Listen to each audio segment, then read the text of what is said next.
Welcome to RR real review. నేను మీ ఆద్య. ముందుగా అందరికీ హ్యాపీ వ్యాలంటైన్స్ డే. ప్రతి వారం మీకోసం అయితే కొత్త సినిమాల రివ్యూస్ ఇస్తున్నాను కదా, అలాగే ఈ వారం కూడా కొత్త సినిమాల రివ్యూస్ తీసుకొచ్చాను. ఇక లేట్ ఎందుకు, రివ్యూలోకి వెళ్దామా?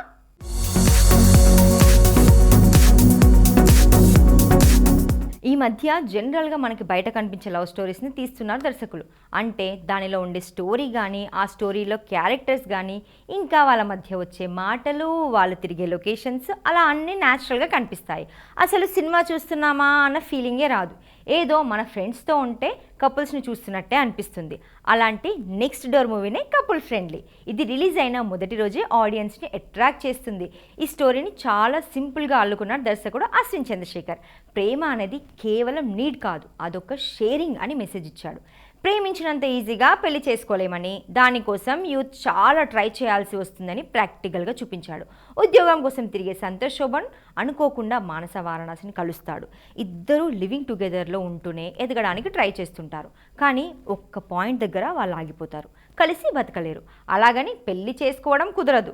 అన్ని అడ్డంకులే వస్తాయి. ఈ మధ్యలో ఇద్దరి మధ్య గొడవలు, అలకలు, పేరెంట్స్ ప్రాబ్లమ్స్, ఇలా అన్ని సమస్యలు చుట్టుముడతాయి. వీటన్నిటిని దాటుకొని ఆ జంట ఎలా ఒకటైందనేది తెలియాలంటే ఈ సినిమా చూడాల్సిందే. హీరో సంతోష్ శోభన్ కామెడీ చేయడమే చూసాం కదా, కానీ ఫస్ట్ టైం ఒక సీరియస్ లవ్ స్టోరీలో సిన్సియర్ లవర్గా కనిపించాడు.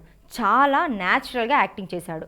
తను కొన్ని సీన్స్లో చెప్పే డైలాగ్స్ యూత్కి బాగా కనెక్ట్ అవుతుంటాయి. ఇంకా హీరోయిన్ మానస వారణాసి చాలా క్యూట్గా కనిపించింది. ఎమోషనల్ డ్రామా నడపడంలో ఊహించని మెచ్యూరిటీ చూపించింది. అలాగే ఇంటిమేట్ సీన్స్లో కూడా ఏమాత్రం వెనక్కి తగ్గకుండా జీవించేసింది. కోర్స్ ఈ సినిమాలో రొమాన్స్ మసాలా డోస్ ఎక్కువైందని కొన్ని విమర్శలు వచ్చాయి. సెన్సార్ బోర్డు ఏ సర్టిఫికేట్ కూడా ఇచ్చింది. కానీ దర్శకుడు అశ్విన్ చంద్రశేఖర్ కొన్ని సీన్స్ని అలాగే ఉంచేశాడు. వాటిని కట్ చేస్తే స్టోరీ డల్ అయిపోతుంది, సరిగ్గా అనిపించదు. ఆదిత్య రవీంద్రన్ ఈ సినిమాకి మంచి పాటలు ఇచ్చాడు. నాలో నేను అనే పాటకి మంచి రెస్పాన్స్ వస్తుంది. ఈ సినిమాకి ఆడియన్స్ ఇచ్చిన రేటింగ్ 4.5/5. కపుల్ ఫ్రెండ్లీ లాగానే ఇంకో లవ్ స్టోరీ థియేటర్లోకి వచ్చేసింది. అదే నిలవే. దీనిలో నేటి యువత పెళ్లికి ముందు ఎలా రిలేషన్లోకి అడుగు పెడుతున్నారు, దాన్ని నిలబెట్టుకోవడానికి ఎలాంటి ప్రాబ్లమ్స్ని ఫేస్ చేస్తున్నారు అనే కాన్సెప్ట్ మీద నిలవే సబ్జెక్ట్ నడుస్తుంది. ఒక ఫోటోగ్రాఫర్ సౌమిత్ రావు ఒక అమ్మాయిని ఇష్టపడతాడు. ఆమెకి దగ్గర అవ్వాలనుకుంటాడు. తనకంటూ ఒక ఫ్యామిలీ కావాలని కోరుకుంటాడు. అది కుదరకపోయేసరికి సూసైడ్ చేసుకోవాలని ట్రై చేస్తాడు. అప్పుడే ఎదురింట్లోకి శ్రేయసి సేన్ దిగుతుంది. ఫస్ట్ లుక్లోనే ఆమెతో ప్రేమలో పడిపోతాడు. ఇద్దరు మొదట్లో ఫ్రెండ్లీగా ఉంటారు. మెల్లగా ఇద్దరి మధ్య క్లోజ్నెస్ పెరుగుతుంది. అనుకోకుండా దగ్గరైపోతాడు. శ్రేయసి ప్రెగ్నెంట్ అవుతుంది. అలాగని సౌమిత్ రావు తోటి రిలేషన్షిప్ని కంటిన్యూ చేయడానికి ఇష్టపడదు. అసలు ఇద్దరి మధ్య లవ్ అనే మ్యాటర్నే రానివ్వదు. అప్పుడు సౌమిత్ రావు ఏం చేశాడు? ప్రేమించిన అమ్మాయి పెళ్లి చేసుకోవడానికి ఎందుకు నిరాకరిస్తుంది? ఆమెకు దగ్గర అవడానికి సౌమిత్ రావు ఏం చేశాడు? ఇద్దరి ఫ్యామిలీల్లో ఎలాంటి గొడవలు వస్తాయి? చివరికి వాళ్ళిద్దరు ఒకటయ్యారా లేక విడిపోయారా తెలియాలంటే నిలవే సినిమా చూడాలి. ఈ సినిమాలో అందరూ కొత్త వాళ్ళే. సౌమిత్ రావు చాలా సహజంగా నటించాడు. డ్యాన్స్ ఇర్రగా తీశాడు. సెంటిమెంట్ సీన్స్లో యాక్టింగ్ అదరగొట్టాడు. అలాగే శ్రేయసి సేన్ మొదటిసారి తెర మీద కనిపిస్తున్న ఆ ఫీలింగ్ ఎక్కడ రానివ్వకుండా చాలా క్యూట్గా చేసింది. ప్రెగ్నెంట్ అయిన అమ్మాయిలో ఉండే భావోద్వేగాల్ని అచ్చంగా పలికించింది. ఈ ప్రేమ కథ మధ్యలో వైవా హర్ష కామెడీ బాగా వర్కౌట్ అయింది. దర్శకుడు కళ్యాణ్ నాయక్ ఈ సినిమాని హీరోయిన్ చుట్టూ తిరిగేలా రాసుకున్నాడు. అలాగే కోపంతో ఉండే లవర్తో ఆమె పడే ఇబ్బందుల్ని అద్భుతంగా తెరకెక్కించాడు.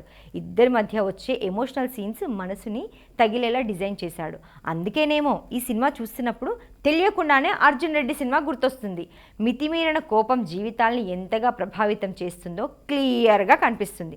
ఇంకా హీరోయిన్ ఫ్లాష్ బ్యాక్ ఈ సినిమాకి ఆయువు పట్టు. కళ్యాణ్ నాయక్ ఇచ్చిన మ్యూజిక్ సినిమాకి ప్లస్ అయిందని చెప్పాలి. పాటలు చూస్తున్నంతసేపు మ్యూజికల్ లవ్ స్టోరీ అన్న ఫీలింగ్ కలుగుతుంది. ఈ సినిమాకి ఆడియన్స్ ఇచ్చిన రేటింగ్ 4.4/5. బాలీవుడ్లో ఇప్పుడు మళ్ళీ యాక్షన్ మోడ్ వచ్చేస్తుంది. షాహిద్ కపూర్ చేసిన గ్యాంగ్స్టర్ మూవీ ఓ రోమియో ఇప్పుడు థియేటర్లో రిలీజ్ అయింది. దీన్ని చూస్తుంటే బాలయ్య సినిమాలు గుర్తుకొస్తాయి. బాలయ్య కత్తి పట్టాడంటే పీకలు తెగి పడుతుంటాయి. ఈ సినిమాలో షాహిద్ కూడా గడ్డం చేసుకునే కత్తితో పీకలు కోస్తుంటాడు. చాలా రఫ్ క్యారెక్టర్ చేశాడు. అస్సలు ఎవరిని కూడా లెక్క చేయడు. అలాంటి షాహిద్ ఒక అందమైన అమ్మాయి తృప్తి డిమ్రీని చూసి లవ్లో పడతాడు. అంటే వెంటనే కాదు, ఫస్ట్ ఇద్దరు గొడవ పడతారు. ఆ తర్వాత ఫ్రెండ్షిప్ అవుతుంది. లాస్ట్కి లవ్లో పడతారు. అయితే ఆ లవ్ని నిలబెట్టుకునే దగ్గర మన రోమియో చాలా కష్టపడాల్సి వస్తుంది. ఆ మధ్యలో వచ్చే ఫ్యామిలీ సెంటిమెంట్, విలన్స్తో గొడవలు, రౌడీలతో ఫైట్లు ఇలా అన్నీ వచ్చిపోతుంటాయి. సినిమాలో చాలా చోట్ల రక్తపాతం కనిపిస్తోంది. ఈ సినిమా స్టైలిష్గా కనిపించే పక్కా ఊరమా సినిమా. మెక్సికన్ స్టైల్ మేకింగ్ కనిపిస్తుంది ఇందులో. ఈ సినిమాలో షాహిద్ కపూర్ కౌబాయ్ గెటప్లో కనిపించాడు. బాడీ లాంగ్వేజ్, యాక్టింగ్ అన్నీ రఫ్ అండ్ టఫ్గా ఉన్నాయి. ఒకవైపు చిలిపి పనులతో నవ్విస్తూనే ఇంకోవైపు గంభీరంగా పీకలు కోస్తుంటాడు. ఈ వేరియేషన్ బాగా చూపించాడు. తృప్తి డిమ్లీ సున్నితమైన అమ్మాయి పాత్రలో బాగా చేసింది. లవ్ సెంటిమెంట్స్ సన్నివేశాల్లో భావోద్వేగాల్ని సూపర్గా పలికించింది. అలాగే తమన్నా మంచి రోల్ చేసింది. దిశా పఠాని ఐటమ్ సాంగ్ కేక పుట్టించేస్తుంది. వీటన్నింటికి మించి వర్స్టైల్ యాక్టర్ నానా పటేకర్ దీనిలో నెగిటివ్ రోల్ చేశాడు. ఆయన యాక్టింగ్తో మ్యాచ్ అవడానికి షాహిద్ చాలానే కష్టపడ్డాడు అనిపించింది. వీళ్ళిద్దరిని బ్యాలెన్స్ చేసే విషయంలో సాజిద్ నదియాన్ వాలా బాగానే వర్కౌట్ చేశాడు. ఈ సినిమా ఇంత రిచ్గా రావడానికి సాజిద్ విజువల్స్ ట్రీట్మెంటే కారణం. యాక్షన్, లవ్, క్రైమ్ ఎలిమెంట్స్ని ఓ రేంజ్లో మిక్స్ చేసి చూపించాడు. ఈ సినిమాకి ఆడియన్స్ ఇచ్చిన రేటింగ్ 4.6/5. ఈ వీక్ దర్శకుడు గుణశేఖర్ మంచి మెసేజెస్ ఉన్న సినిమాతో వచ్చేశాడు. అదే ఆపరేషన్ యుఫోరియా. ఈ స్టోరీ అంతా డ్రగ్స్ చుట్టూ తిరుగుతుంది. యూత్ డ్రగ్స్కి అలవాటు పడితే ఎలా తప్పుదారి పడతారు, అమ్మాయిల మీద అత్యాచారం చేస్తే వాళ్ళ గతి ఏమవుతుంది అనే పాయింట్స్ మీద సినిమా తీశాడు. గతంలో జరిగిన జూబ్లీ హిల్స్ పబ్ అత్యాచారం కేసుని ఆధారంగా చేసుకుని గుణశేఖర్ స్టోరీ రాసుకున్నట్టు తెలుస్తోంది. కాలేజ్లో టాపర్గా ఉండే సారా ఐఏఎస్ కోసం ప్రిపేర్ అవుతుంటుంది. ఒకరోజు పేరెంట్స్ పర్మిషన్ తీసుకొని ఫ్రెండ్స్తో పబ్కి వెళ్తుంది. అక్కడ విఘ్నేష్ అనే కుర్రాడితో పరిచయం అవుతుంది. అతను క్యాజువల్గా అలా రైడ్కి రమ్మడంతో కాదనలేక వెళ్తుంది. అదే పెద్ద మిస్టేక్ అయిపోయింది. డ్రగ్స్ తీసుకున్న విఘ్నేష్ అతని ఫ్రెండ్స్ సారా మీద అత్యాచారం చేస్తారు. ఆ తర్వాత ఏమైంది, సిటీ కమిషనర్ గౌతమ్ మీనన్ ఆ కేసుని ఎలా డీల్ చేశాడు, బడాబాబుల పిల్లలు ఇన్వాల్వ్ అయిన ఈ కేసులో బాధితురాలు ఎలాంటి సవాళ్ళు ఎదురైంది, భూమిక తన మీద తానే కేసు ఎందుకు పెట్టుకుంటుంది, చివరికి ఆ నేరస్తులకు శిక్ష పడిందా లేదా, ఇవన్నీ తెలియాలంటే ఆపరేషన్ యుఫోరియా చూడాల్సిందే. ఈ సినిమాలో సారా అర్జున్ చాలా అందంగా కనిపించింది. బాధితురాల పాత్రలో హావభావాలను సహజంగా పలికించింది. తప్పు చేసింది కన్న కొడుకైనా సరే శిక్ష పడాల్సిందే అనుకునే తల్లి పాత్రలో భూమిక అద్భుతంగా నటించింది. తన కొడుక్కి మరో ఛాన్స్ ఇవ్వాలని తప్పించే సీన్స్లో సెంటిమెంట్ బాగా పండింది. తన మీద తనే కేసు పెట్టుకోవడం కొత్తగా అనిపిస్తుంది. ఒక విధంగా చెప్పాలంటే స్టోరీ మొత్తాన్ని తనే డ్రైవ్ చేసింది. సిటీ కమిషనర్ పాత్రకి గౌతమ్ మీనన్ నిండుదనం తీసుకొచ్చాడు. డ్రగ్స్ మాఫియాని ఏరి పారేసే సీన్స్ బాగా ఎలివేట్ అయ్యాయి. డ్రగ్స్కి అలవాటు పడి క్రైమ్ చేసిన స్టూడెంట్స్ పాత్రలో విఘ్నేష్ ఆకట్టుకున్నాడు. తనకి జైలు శిక్ష పడిన తర్వాత అక్కడ ఎదురైన సంఘటనలు చాలా ఇంట్రెస్టింగ్గా ఉంటాయి. అలాగే అతని ఫ్రెండ్స్గా రోహిత్, నాజర్, రవిప్రకాష్ బాగా నటించారు. మొత్తానికి ఈ సినిమా యూత్కి బాగా కనెక్ట్ అవుతుంది. దీనికి ఆడియన్స్ ఇచ్చిన రేటింగ్ 3.5/5. ఆర్ఆర్లో ఒక చిన్న బ్రేక్ తీసుకుందాం. బ్రేక్ తర్వాత ఇంకో 2 సినిమాల రివ్యూ ఇస్తాను.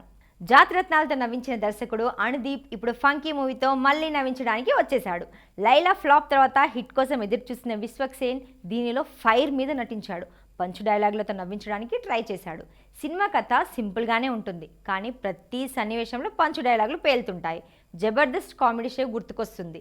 దీనిలో విశ్వక్సేన్ సినిమా డైరెక్టర్గా కనిపించాడు. 4 కోట్లతోనే సినిమా తీస్తానని నిర్మాత నరేష్కి మాటిచ్చి 14 కోట్లు ఖర్చు పెట్టిస్తాడు విశ్వక్సేన్. అయినా సినిమా పూర్తి కాదు. ఆ నష్టాన్ని తట్టుకోలేక బాధలో నిర్మాత నరేష్ మంచాన పడతాడు. అప్పుడు నరేష్ కూతురు కయాదు లోహర్ రంగంలోకి దిగుతుంది. అప్పుడు ఆగిపోయిన సినిమా కోసం కయాదు ఏం చేసింది, 1 కోటితో సినిమాని ఫినిష్ చేస్తానన్న విశ్వక్సేన్ అలాగే చేశాడా లేక మళ్ళీ ఫెయిల్ అయ్యాడా, ఏమాయ చేసి కయాదుని ప్రేమలో పడేలా చేశాడు, దీనిలో సంపత్ నంది పాత్ర ఏంటి, ఇవన్నీ తెలియాలంటే ఫంకీ సినిమా చూడాల్సిందే. ఇక జాతిరత్నాలు హిట్ తర్వాత అనుదీప్కి క్రేజ్ బాగా పెరిగింది. తన సినిమా అనగానే జనం మంచి కామెడీని ఎక్స్పెక్ట్ చేస్తున్నారు. ఆ సినిమా కేవలం కామెడీ మాత్రమే కాదు, లవ్, సెంటిమెంట్, పాటలు అన్నీ బాగా కుదిరాయి. వాటికి కామెడీ యాడ్ అవ్వడంతో సినిమా హిట్ అయింది. కానీ ఫంకీ సినిమాలో ఈ మ్యాజిక్ ఎక్కడో మిస్ అయిందన్న ఫీలింగ్ వస్తుంది. పంచ్ డైలాగులతో పాటు స్టోరీ లైన్ కూడా స్ట్రాంగ్గా ఉండేలా చూసుకోవాల్సింది. ఫంకీ టైటిల్ వెరైటీగా ఉన్నట్టే కథ కూడా వైవిధ్యంగా తీసుకుంటే వేరే లెవెల్లో ఉండేది. అప్పటికి సినిమా స్టార్టింగ్లో సూపర్గా కామెడీ పేలింది. అలాగే క్లైమాక్స్లో పెట్టిన మదర్ సెంటిమెంట్కి మంచి రెస్పాన్స్ వస్తుంది. అనుదీప్, కళ్యాణ్ శంకర్ల గెస్ట్ అపియరెన్స్ ఆడియన్స్కి గమ్మత్తుగా అనిపిస్తుంది. భీమ్స్ ఇచ్చిన పాటలు, బ్యాక్గ్రౌండ్ స్కోర్ బాగానే ఉన్నాయి. ఈ సినిమాకి ఆడియన్స్ ఇచ్చిన రేటింగ్ 3.5/5. మన తెలుగులోనే కాదు, హాలీవుడ్లో కూడా మంచి రొమాంటిక్ లవ్ స్టోరీ రిలీజ్ అయింది. అదే వూథరింగ్ హైట్స్. 1847లో ఎమిలీ బ్రోట్ రాసిన నవల ఆధారంగా దీన్ని తీశారు. అయితే ఆ నవలని యాజ్ ఇట్ ఈస్ తీయకుండా కాస్త క్లాసిక్ టచ్ ఇచ్చి తన స్టైల్లో మోడర్న్గా తీసింది దర్శకురాలు ఎమరాల్డ్ ఫెన్నెల్. గతంలో ఈమె తీసిన promising young women, salt burn సినిమాలు కూడా ఇలాంటి ప్రేమ కథలతోనే తీసింది. ఇప్పుడు ఈ ఊతరింగ్ హైట్స్లో ప్రధానంగా భగ్న ప్రేమికుడి ఆవేదనని చూపించింది. ప్రేమని స్వార్థం ఎలా మార్చేస్తుంది, బాధ ఎలా ప్రతీకారంగా మారుతుంది, మనసులో ఉండే అహంకారం జీవితాలని ఎలా నాశనం చేస్తుందో ఈ సినిమాలో చూపించే ప్రయత్నం చేసింది ఎమరాల్డ్ ఫెన్నెల్. ఈ సినిమా స్టోరీ అంతా 18th సెంచరీలో జరుగుతుంది. ఇంగ్లాండ్లో ఒక ఉన్నత కుటుంబం హచ్ క్లీఫ్ అనే అనాథ పిల్లాడిని దత్తత తీసుకొని పెంచుతుంది. ఆ ఇంటి అమ్మాయి కేతితో చిన్నప్పటి స్నేహం పెద్దయ్యాక ప్రేమగా మారుతుంది. సహజం, స్థాయి, ఆర్థిక పరిస్థితులు కేతి మనసుని మార్చేస్తాయి. ధనవంతుల కుటుంబానికి చెందిన వ్యక్తిని పెళ్లాడుతుంది. ఇక్కడే హచ్ క్లీఫ్ మనసు విరిగిపోతుంది. కేతి మీద కోపం పెరుగుతుంది. అది బాధగా మారి ప్రతీకారం తీర్చుకోవాలని భావిస్తాడు. అప్పుడు హచ్ క్లీఫ్ ఏం చేశాడు, కేతి మనసుని కదిలించడానికి ఎలాంటి ప్లాన్స్ వేశాడు, ఆమె మీద పగ తీర్చుకున్నాడా లేక క్షమించి వదిలేశాడా, చివరికి ఏం జరిగిందో తెలియాలంటే థియేటర్కి వెళ్ళి సినిమా చూడాల్సిందే. కేతి పాత్రలో మార్గరెట్ రోబీ అద్భుతంగా నటించింది. ప్రేమ, అహంకారం, చంచల భావాలు ఉన్న యువతిగా నటనలో వేరియేషన్స్ చూపించింది. హచ్ క్లీఫ్ పాత్రలో జాకబ్ ఎలోర్డి చాలా బాగా యాక్ట్ చేశాడు. ప్రియురాల చేతిలో మూసపోయిన ప్రియుడిగా తన హావభావాలను ముఖంలోనే పలికిస్తూ బాధ, కోపాన్ని దిగమింగే సీన్స్లో, ప్రతీకారం తీర్చుకోవడానికి ట్రై చేసే సీన్స్లో ఎమోషన్స్ని పండించేశాడు. వీళ్ళిద్దరి మధ్య వచ్చే ఇంటిమేట్ సీన్స్కి ఆడియన్స్ నుంచి మంచి రెస్పాన్స్ వస్తుంది. ఈ సినిమాలో కనిపించే ప్రతి సీన్ కూడా ఒక దృశ్య కావ్యంలో మలిచారు. ఇంకా డ్రెస్సింగ్ దగ్గర నుంచి సెట్స్ వరకు అన్ని పీరియాడిక్ డ్రామా ఫీల్ వచ్చేలాగా చూసుకున్నారు. అసలు మ్యూజిక్ అయితే హైలైట్ అనే చెప్పాలి. టైటానిక్ రేంజ్లో ఇచ్చేశారు. థియేటర్లో ఆ మ్యూజిక్ వింటున్నంతసేపు ఇంకేమీ గుర్తుకు రావు, ఒక్క ఆ మ్యూజిక్ తప్ప. సో ఊతరింగ్ హైట్స్కి ఆడియన్స్ ఇచ్చిన రేటింగ్ 4.5/5. సో చూసారు కదా, ఇది వాళ్ళ RR real review. Next week కూడా మంచి సినిమాలు రాబోతున్నాయి, వాటి గురించి కూడా రివ్యూ ఇస్తాను. Same time same show. Until then bye.